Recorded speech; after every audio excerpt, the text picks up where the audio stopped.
Let's Yes. move on to ICF Next. A couple of guys from ICF Next. That's a company I know well in Brussels that do communications for different EU institutions. And Geert Stox is head of strategy and senior strategic planner at ICF Next, and Philip Schiebold, creative director at ICF Next. Both of you have worked in advertising, knowing how to boil down information into something easily visually consumable. So important these days to make EU information consumable, to make it interesting, and it has to be visual.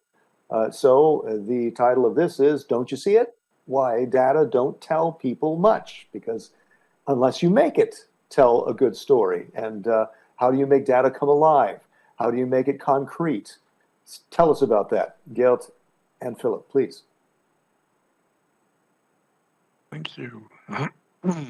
Let's start with the first slide, which is immediately a picture, because this is a couple that made our life easier. We brought them into a lot of meetings, client meetings, internal meetings, but although they made our life easier, we have no clue who they are. So let's discover their story. Because on the next slide, what you see is that it all starts with the information transmission rate of the processing and the processing rate of the conscious mind. Now, I'm on the next slide, but I don't see the next slide on screen, so I don't know whether that's an issue at my side. Okay, thank you. So there it is. The difference between transmission rate of information and the processing capacity of our mind. So if you have 2 or 3 people talking at the same time, that already requires the full processing capacity of our conscious mind. Then we understand, if you know that, we understand that we need to be very smart when transmitting a lot of data and information to people, because our brain is very, very, very selective. On the next slide, what you see is different indications of the speed of processing by the human brain. You have a kind of brain processing meter on the slide. Our brain is a wonderful thing, but processing takes a remarkable amount of time for our brain in some cases. So as you can see, some images are okay, but sentences, however, can take some relatively some more time. Again, I'm unfortunately not seeing the right slide. I don't know, again, whether this is an issue on my side. Okay, this is one, so let's instantly jump to the next one.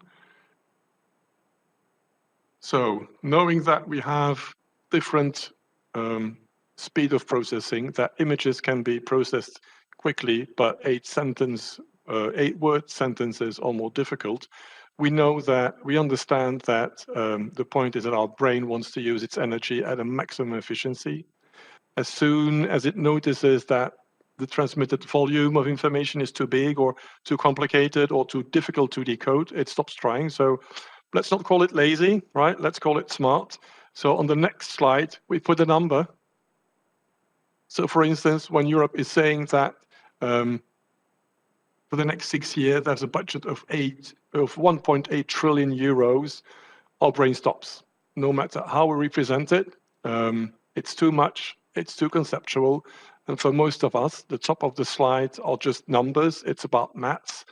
But we can't grasp what this actually means in terms of euros or budget or possibilities. So the big question on the next slide is, how can we help our brain? So what communication must do is indeed help our brain to better grasp big numbers and lots of information. So we've listed 3 tricks that you can use. The first trick on the next slide, and there we have our couple back. There they are, because we went from a lot of data into describing personas, into, for the meetings, going back to boiling it down to the essential information to talk about target audience. And we noticed that people didn't grasp what that meant, all these data. They didn't really understand who the target audience actually is. So what we did is we used a picture to represent the audience. It's no big abracadabra. It's making things tangible as a first trick. It's easier to process a picture than the data behind it. So we're not saying that we don't do data, and quite the contrary, but the picture kept the data relevant.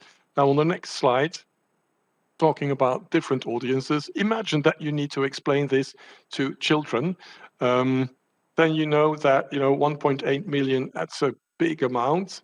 But if you tell them that it means, based on the production cost of the Frozen 2 movie, for instance, that it means a new Frozen movie every single day during 30 years, maybe the child doesn't still understand exactly what it means, but it does understand that it's absolutely a tremendous amount. Another trick is to tell a story. On the next slide, we all know about that, so we're not going to explain too much into detail on the theoretical side. The third one on the next slide is to make it bite-sized, which is a trick that is less used or often forgotten about, which means that making certain decisions and priorities are necessary in order to allow the brain to decode huge amounts of information. So the principle is, don't put everything out there at the same time, but do it the way you eat an elephant. So not everything at once, but piece by piece. So Philip, over to you on the next slide, to the tangible bite-sized stories. Yeah. Hello. To follow up on Geert's analysis and to make it more tangible, I will now show you examples of 3 campaigns that are based on 3 distinct approaches that you just saw. In each case, we ensured helping our audience to easily process and absorb the information we were asked to communicate. We can go to the next slide. Here it's about make it tangible. We can already go to the next slide. The Taxation and Customs Union challenged ICF Next to find a way to interest the audience in what's being done at an EU level to help EU countries tackle the problem of tax fraud and tax evasion, a rather dry and complex issue. We can go to the next slide. The solution. Our solution, make it relatable and therefore tangible. The more we manage to depict the impact of tax fraud on our audience's lives, the more they feel the urgency to find out more. We can go to the next slide. With the creative approach, we literally painted a symbolic picture of what it represents when around 1/5 of public money in Europe is lost to tax fraud and tax evasion. I don't know, maybe it's slow, the slide didn't change. So yeah, tax fraud and tax evasion. So, and what it represents for our audience. So eventually, we also invited the audience to find out more about what's being done at an EU level to help EU countries to tackle this problem. So we can go to the next slide here.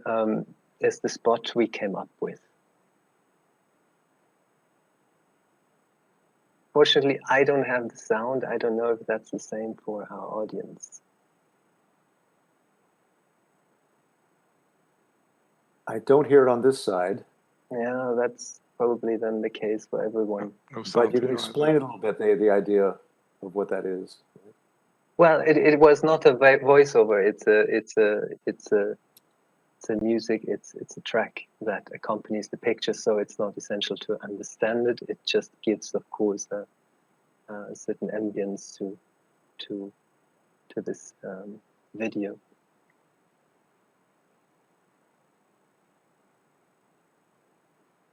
All right. If I can, as we're watching it, if I can just remind people that you can send in your questions via swap card as well as network. And if you hear anything good to cast wider, it's hashtag EU Open Data Days. Back to you guys. Super. Thank you. Just thinking ahead, there will be a case study we will look at a little bit further down the presentation, and there it would be really great to have the sound with it, because there's a voiceover that will really help to follow it. I will continue. We can go to the next slide. Here it's the second approach, tell a story. That would be the next slide, if you could change. Okay, and I'm already on the next. The case I would like to present was for our client DG.com. Most young Europeans are in favor of the EU, but they feel the EU's work and efforts are too remote from their daily lives. They are not aware that many of the opportunities they have in life are thanks to the EU. Therefore, our challenge was to create a campaign to better inform EU citizens, especially young people, on the benefits and opportunities they have as Europeans. While what we were asked to communicate is of high interest, it also comes with a lot of information to process. We can go to the next slide. Our solution: tell their stories. Talk about our target group's passions and what they love. We all have things that we're passionate about, from training to traveling, surfing the internet to saving the world. Living in the European Union provides endless opportunities to what you love, wherever that may lead. EU legislation and initiatives can help unlock your potential and, well, give you the tools to pursue your passion. We can go to the next slide. The creative approach was to create 7 wildly viewed films produced with stars of European cinema. Through an entertaining storytelling approach, each film told a story around passion and love and was based on one of the many benefits and resulting opportunities we have as citizens of the European Union. We can go to the next slide. Each film dealt with a different benefit: our fundamental rights, business, skills and funding, digitalization, free mobility, or the environment. We packaged information that might be perceived as complex and factual in captivating stories. We organized the summer roadshow, projecting the films at beaches, festivals, and parks across the EU. We can go to the next slide. In the spirit of our storytelling approach, we ran a film contest for amateur filmmakers who were mentored by well-known film directors. Winning films were made available on our media partners' channels and the campaign website, where our audience could delve deeper into the subject they were interested in. Sorry, could you change to the next slide? So on the website, we provided more inspiring digital stories of European citizens, testimonials as well. We can already go to the next slide. We also used advertising, social media, outreach, and audience engagement. The results are the next slide. We can already change. You have about 3 minutes left. Okay, the results speak for themselves. A survey of the target audience revealed that 70% of respondents found the message and storytelling authentic, while 50% of the respondents stated they believed to be better informed and more curious about the EU's work after having seen the campaign. Let's go to the next slide then. The third approach, make it bite-sized. The case study I would like to put forward is the DG Regio Ding Dong campaign. Sorry, this is a little mistake. We can go to the next slide. The challenge we faced was that 9 out of 10 young people consider the environment an important area for EU regional policy investment, yet over half have not heard of the truly numerous EU finance projects in the area. So we can go to the next slide. So our solution: let's use their language and communication style when communicating on the most inspiring EU-funded projects. Let's create a journey full of experiences around them. Not just a physical journey, but also a step-by-step, or let's better say a bite-sized journey of inspiring content in sync with our target group's everyday interests. We can go to the next slide, the creative. For our creative approach, we designed a dynamic interactive campaign centered on young influencers who encourage their followers on one post at a time, adopt greener lifestyles, and travel more sustainably. Bite-sized solutions to environmental issues. Lifestyle tips went hand in hand with short stories about green EU-funded projects. We can go to the next slide, where the case study will play to give you a better insight. If there are subtitles, so let's play. Hopefully there's sound. What difference can one person make? We think a great deal. When one person inspires another person, who then inspires their friends, families, or complete strangers, challenges that seem too big to face become opportunities for change. We can all do little things to fight climate change, starting from ourselves, little habits every day. With this vision in mind, we have launched the Ding Dong Challenge. to engage and empower young Europeans to do their bit in making Europe the first climate-neutral continent.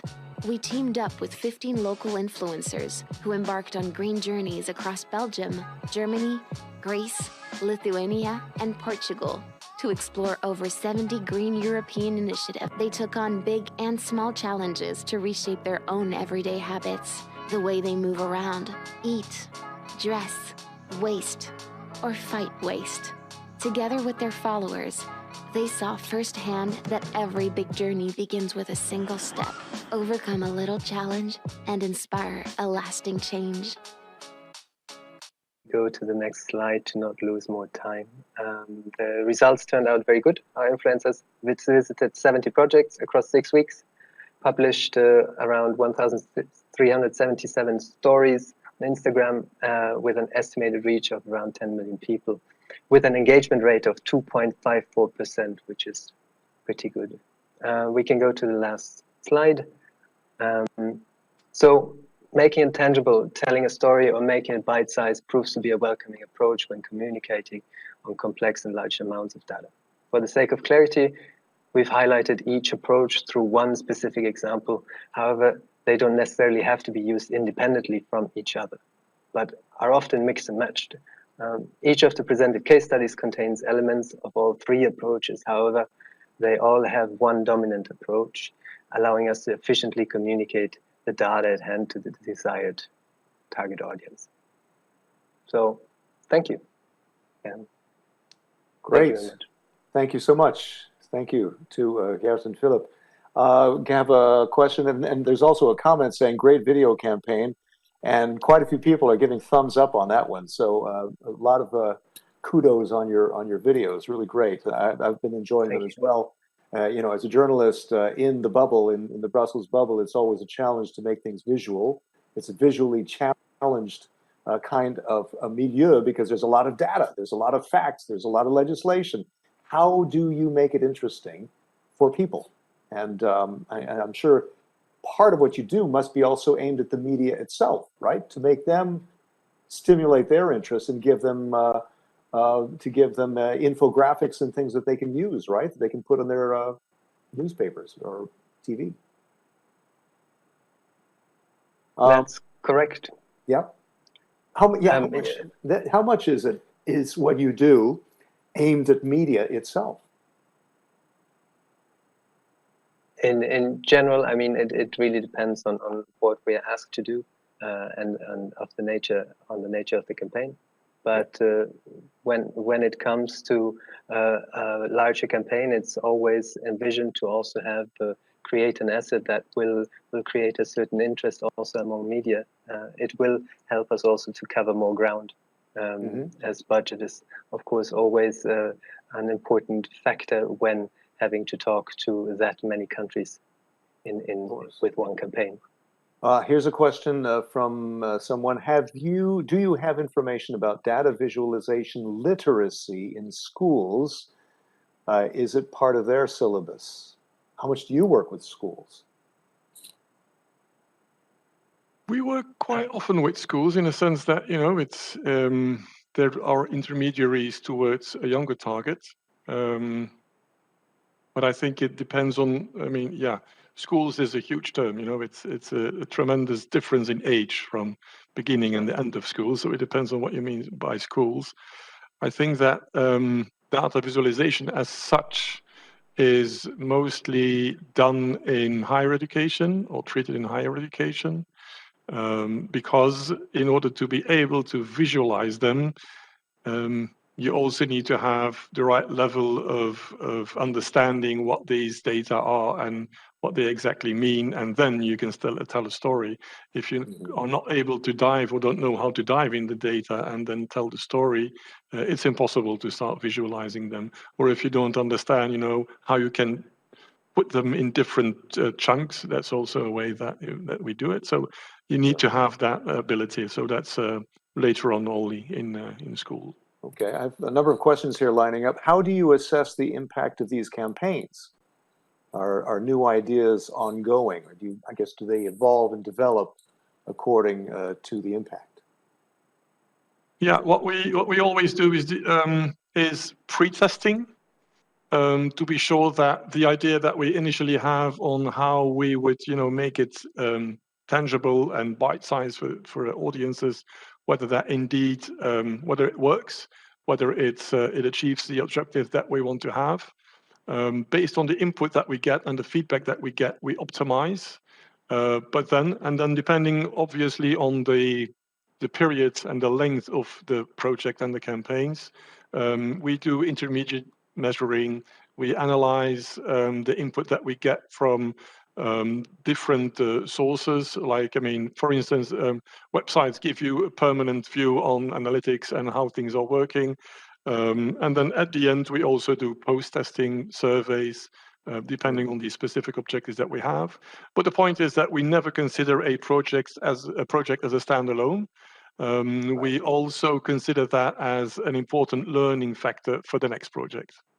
Okay. And another question. Well, here's a statement. Loved your talk, especially the bit about allowing the brain to decode a huge amount of information. I'm kind of wondering how you, in your testing ahead of time, I guess that's probably part of your assessment, is how much are people decoding that amount of information that you're giving them, right?